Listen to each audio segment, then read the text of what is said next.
Hi, welcome to this week's Nurse Coach Duo. In this episode, we sit down with Gayle Rose, founder of Y-Powered Coaching and Fitness, for a powerful conversation about diet stress disorder. As women in midlife, we grew up in an era of low-fat everything, counting points, jumping on the scale every day, and that takes a toll on our mindset around food. When we hit midlife, our bodies change. Diet culture convinces us that we're the problem. And diet stress disorder is that mental load that we bear trying to fix, shrink, and control our bodies.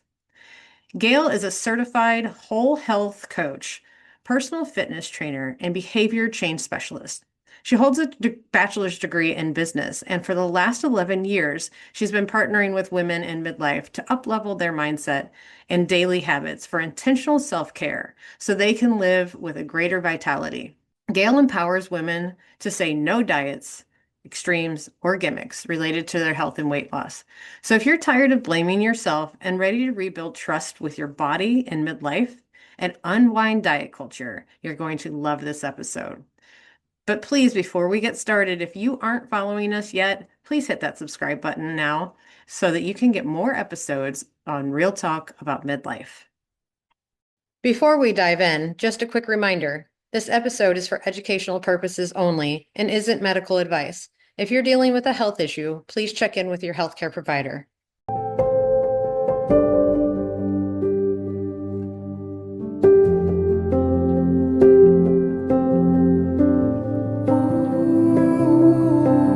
Hello, welcome to the Nurse Coach Duo. My name is Angie McGuire, and I am the owner of Coach Angie out of Oak Park, Illinois.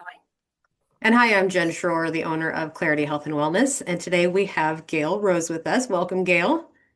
Hello. Love Oh, I your love it. star. Welcome, welcome. We're really excited to have you. We were talking about the fact that we haven't really talked nutrition yet on this topic, on this podcast, and it's really such an important topic for midlife women. What I love about the conversation we're going to have today, Gail, is that you really are talking about, why are we always so stressed out and trying to diet and like put all this pressure on us around nutrition? And in this phase of life, in midlife, it's so important that we learn to nourish ourselves Yes. and turn off all of the noise that we learned as we grew up and we counted calories and we fasted and we did all these other things. So let's just start kind of with a quick overarching definition of what is this diet stress disorder that you wanted to talk about today. Sure. Thanks, Jen. So it's a non-clinical term. It's really quite informal, but what it describes is the strain that we feel, especially as women. Uh, it's a chronic mental, emotional, and physical pressure that comes from diet, growing up in diet culture. So repeated dieting, food restriction, those things bring it on, and it compounds over time, especially for women. So I was wondering how early it starts for us, and just in a quick search found that about 50% of girls in elementary school, so like age 6 to 12, 50% are talking about weight or have fear of fat. It's crazy. Yeah. It's so young. Yeah. Yeah, that is so young. And I feel like it was different for us, right? I mean, we didn't have, I mean, that's social media. That's really, I feel like, Yeah. attributes to that. And that could be a whole nother, probably a whole nother interview about that.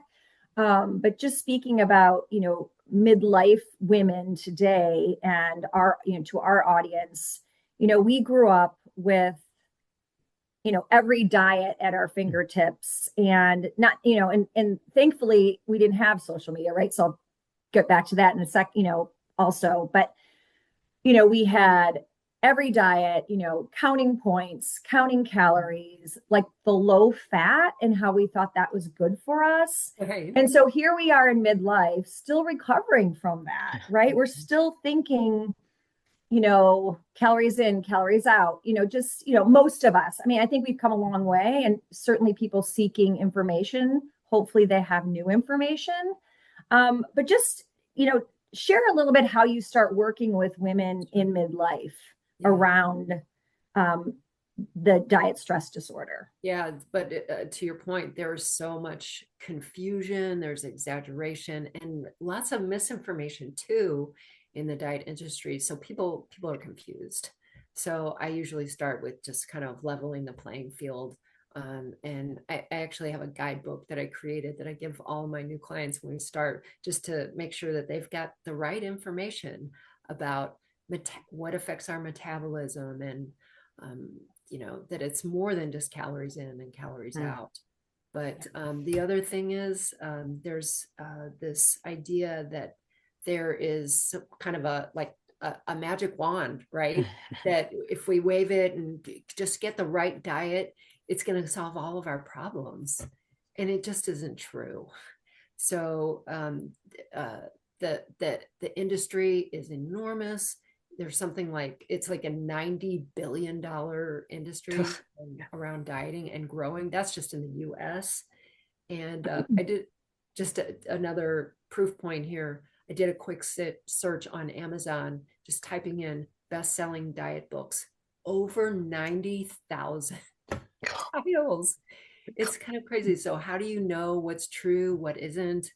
And but what happens, Angie and Jen, is that all of these external authorities, telling us what is and isn't there, we lose trust in ourselves and trusting our bodies, and it has a really detrimental effect. And kind of this and after years of like chronic dieting, and failures, we end up feeling like a sense of unworthiness, and that we can't trust our body, and so the cycle kind of repeats.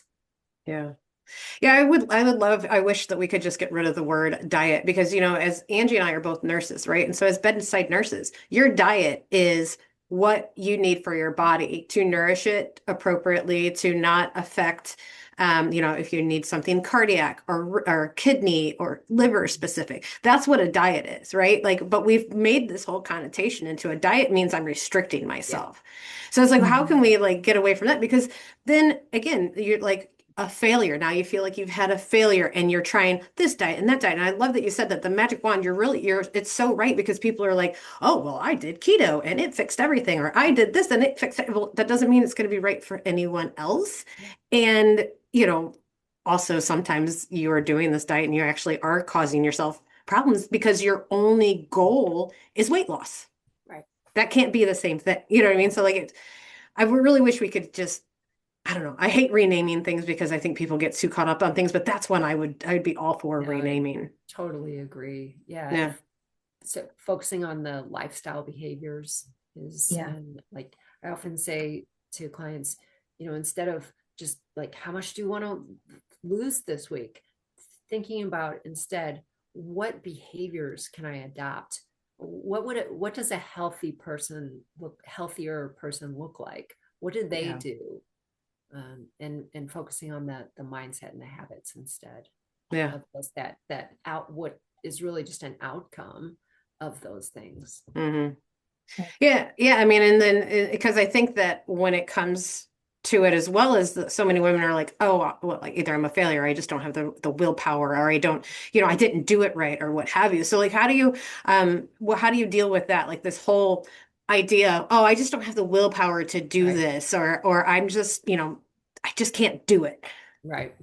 Yeah. So all that chronic dieting, you lose the trust in yourself. But the thing with willpower is it's really a fleeting thing. Everybody has it in different amounts, but every day it depletes as the day goes on, and then it resets the next day. And that's why most people, if you talk to them about, that healthier choices and how they change throughout a day, they're like, it's easy to say no to ice cream in the morning, but come 8 o'clock at night, when you spent the day, going from one thing to another in a chronically stressed state, it's harder. People are looking for a release from that stress. So like, if you remember the old pressure cookers, maybe that our moms used, before Instant Pots, and there was that little thing on the top that would go, that's how we tend to live our lives. And that steam just wants to burst out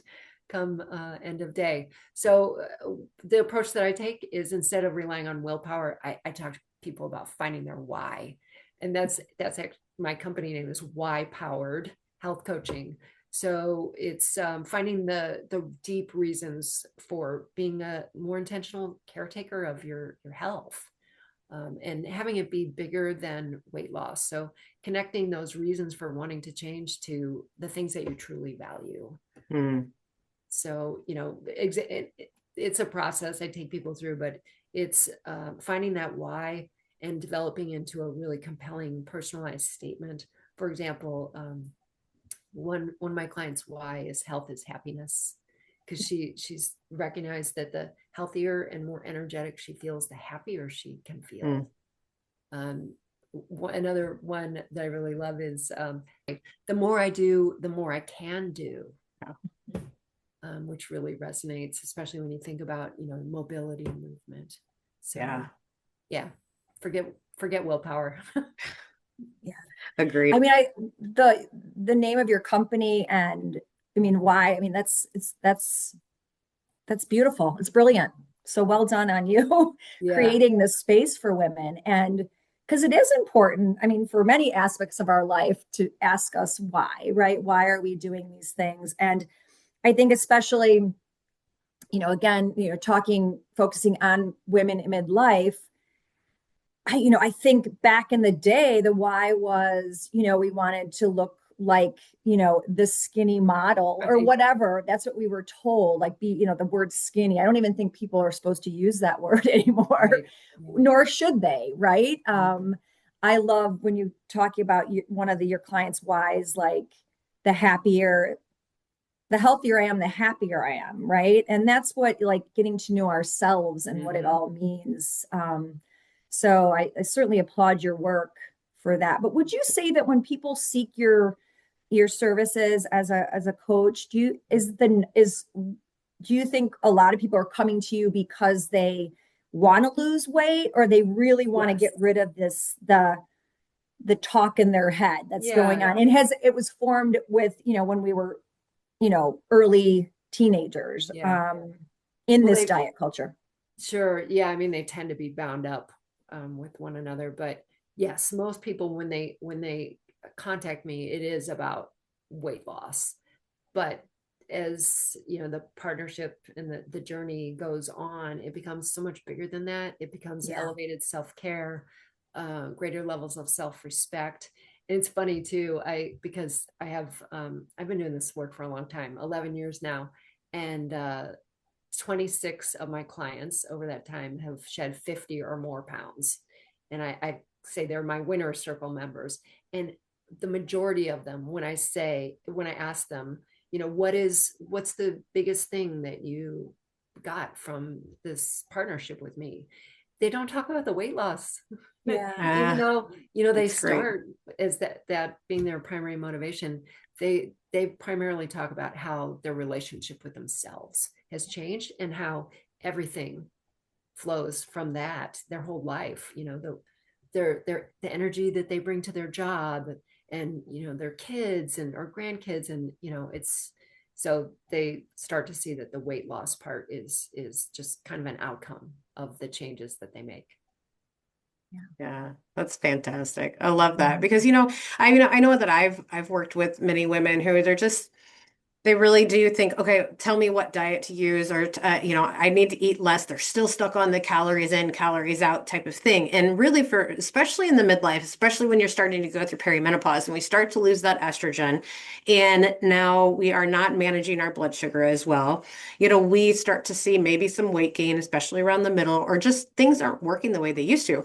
The first inclination for women is, I need to eat less and exercise more. And it actually creates this whole this reversal of, now I'm actually putting on weight because I'm stressing my body so much that it's like holding on to everything. Right. So when you run into people, like, they come to you and they're like, okay, I want to lose weight. And you're coaching them from a you don't need a new diet Yeah. perspective, right? How do you find that? How are people reacting to that? And how do you help them get over kind of that hump of I have to restrict my calories? It doesn't matter what you say. I just know that's going to work. Right. Well, I that's a great question, Jen. I share stories of successful clients that I've partnered with in the past and how they've kind of um, gone down the road of it's not learning that it's not just about calories in, calories out. And it's a process. All of it is kind of I think of it like a compass reorientation. We're not jumping from here to over here. It's a slow and steady shift. So I usually after getting to know them, assessing their situation, understanding their past, present, and then future goals, I will recommend different readings and podcasts and things to help them kind of unwind the diet culture mentality so it's all very personalized. I don't take a cookie cutter approach, certainly not like an app, it's not like a one size fits all. Like the work that you do too, I know is very personalized. So understanding what people's personal obstacles and thought patterns tend to be, and taking it one step at a time, helping them build the patience, the consistency, and the resiliency for the journey. Yeah. And it does take so much time, right? It all takes so much time. It does. And, Jen and I talk about this quite a bit about,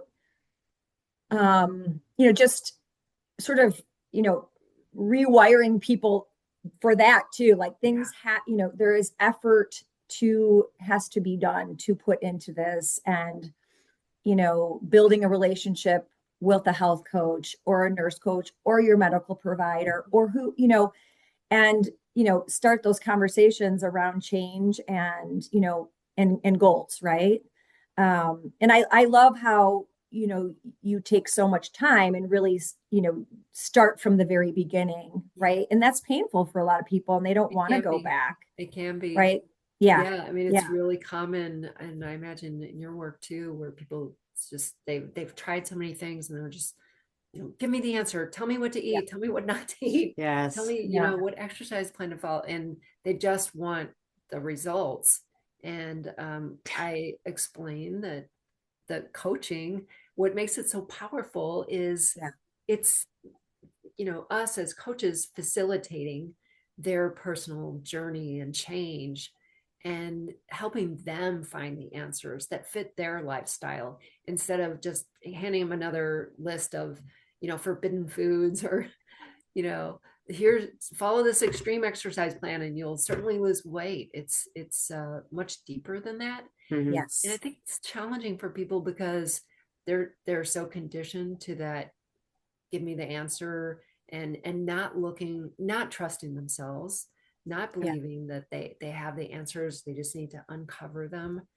And the other thing I think is, the habits and the mindset, which are so foundational, they're intangible.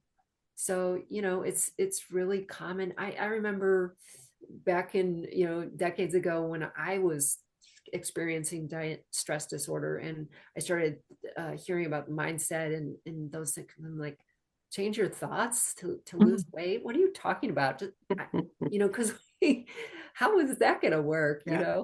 But because we get so focused on those tangible external things, the calories, the points, the whatever it might be, and Yep. it's much more challenging to connect to those intangible things. So that's a shift for sure.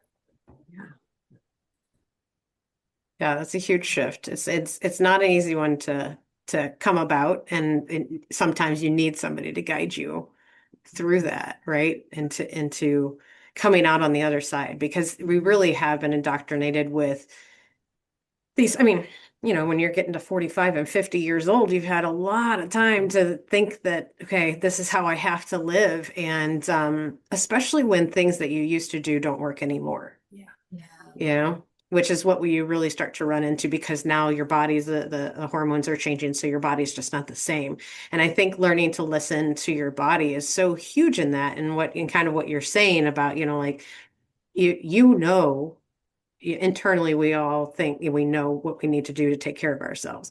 It just tends to get to be so overwhelming that we lose track of, oh, I actually do know what to do. It's just, okay, I can't quite figure out how to put it in place. So having a Right. coach like you is great to be able to put that into place. And Well, that's the other, I'm sure you know, that's the other really powerful thing about coaching, because people can know, but then there's the doing. And that, what I tell people, that's the real power of magic of coaching, is it closes that gap between the knowing and the doing. yeah. Yeah, absolutely. So I guess if you were just where we just landed right there is a perfect time to ask you, like, what do you think is the step between the knowing and the doing, right? Because I do think there's so much of this information plus action, right? Here's the information, now I need to put it into action. Right. And so many people think I need to start with this, like you say, this extreme diet, Yeah. but as you've seen, that doesn't work, or else you wouldn't be back here, right? Exactly. So, like, what's kind of what do you have? I know it's all personalized, but do you have a first step, a way that you kind of work people through this? Yeah. So, um, first I say, let's just go through a different doorway. Mm. It was part of the diet stress disorder conditioning. There's this idea that we can just kind of beat ourselves into change. And if only I were more disciplined, if only I had more willpower. And I said, we got to go through a different doorway. And the label on that door is kindness and curiosity and um, acceptance too, because and so there's this idea, I think, that if I accept myself like how I am right now, with this bulging belly or, extra 20, 30 pounds, then I won't change. Mm. And that I would challenge for anyone, because if we can accept ourselves, love ourselves into change, it really is a totally different approach. I often say, beatings do not improve morale. So we gotta lower the volume of the inner critic. And I think for so many women, that is it's part of the diet stress disorder, and it's really ingrained. Like, I can't believe you ate all that ice cream. What do and then we restrict and deprive, and then it's just a cycle that repeats. So instead, let's say we've overeaten ice cream.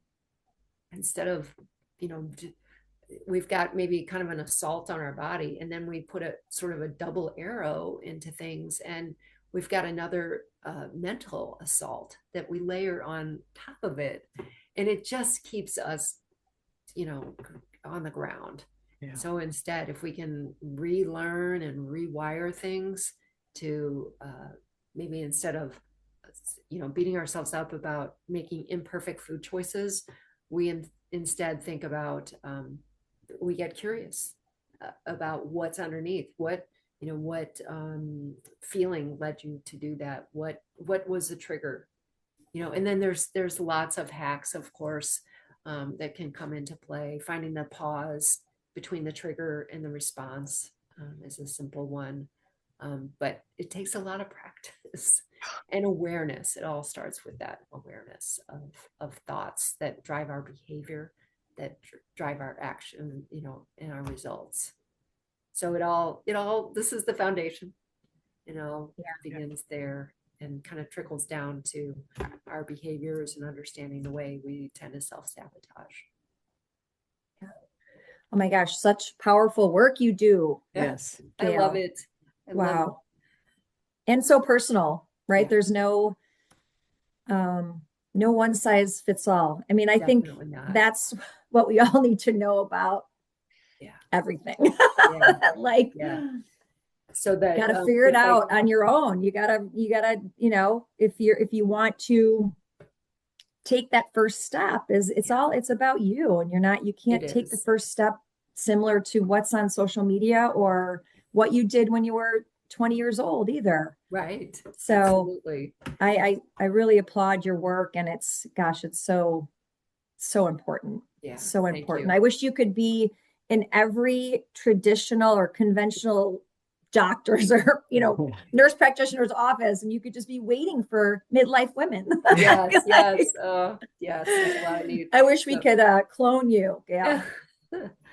well, there's one other sort of analogy about that critic and the idea of lowering that volume and raising the cheerleader volume, celebrating our small successes, which women, I don't know about you all, but I found we don't tend to do that.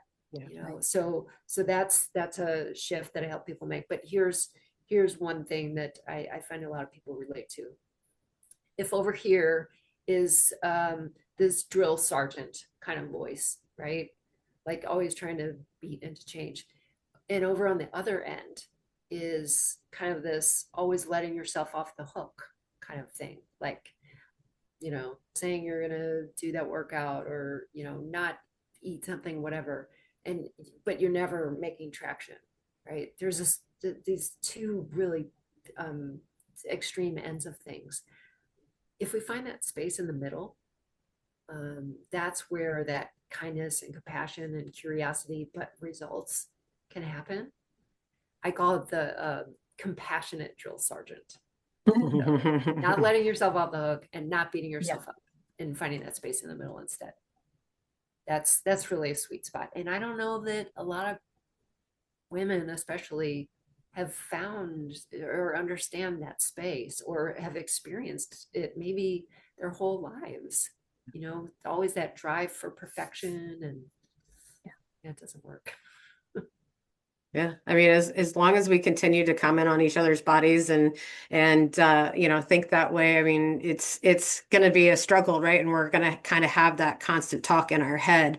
Negative self-talk is such a hard thing to manage, to learn to manage, and it just seems, like even when you start it, it seems so hokey. But man, if you start working on it, it really can make such a huge difference, and help you get a little bit of progress out of what you're trying to do.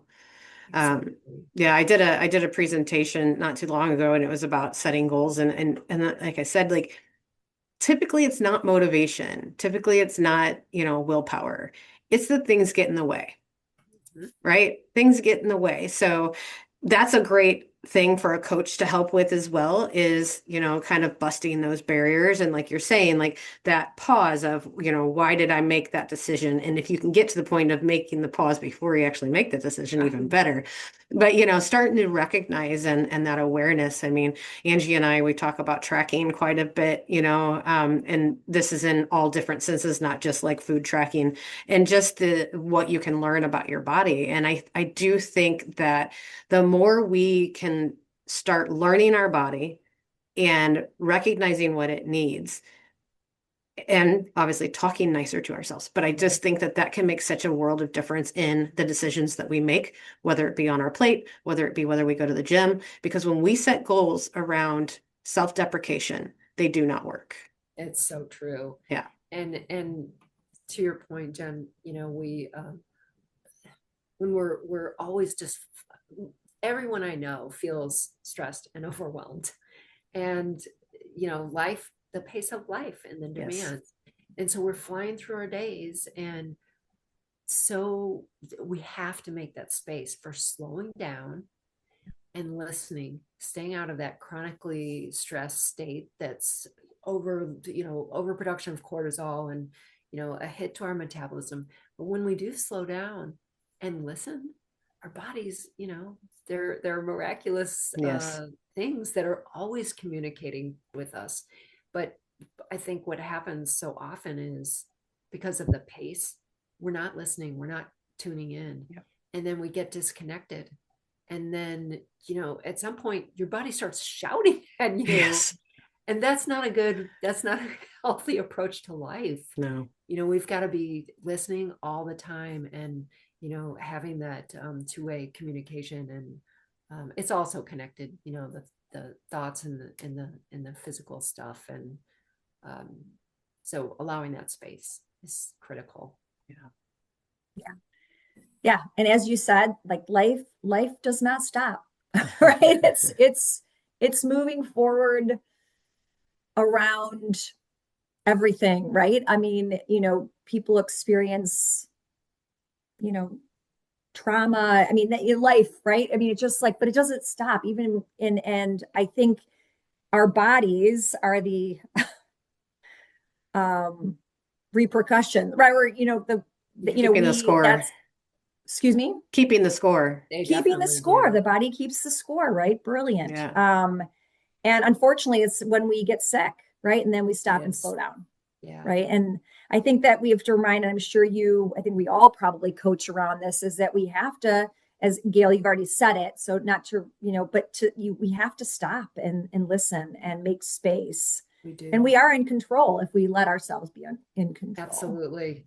Yeah. So the stress component of things is so big. And I think our culture we understand it, but it's almost like this badge of honor that Yeah. people, oh, I'm so busy, like it's connected to their value or something. Without understanding that. So the stat that I often quote to clients is 74% of doctor and urgent care visits are rooted in stress. Yep.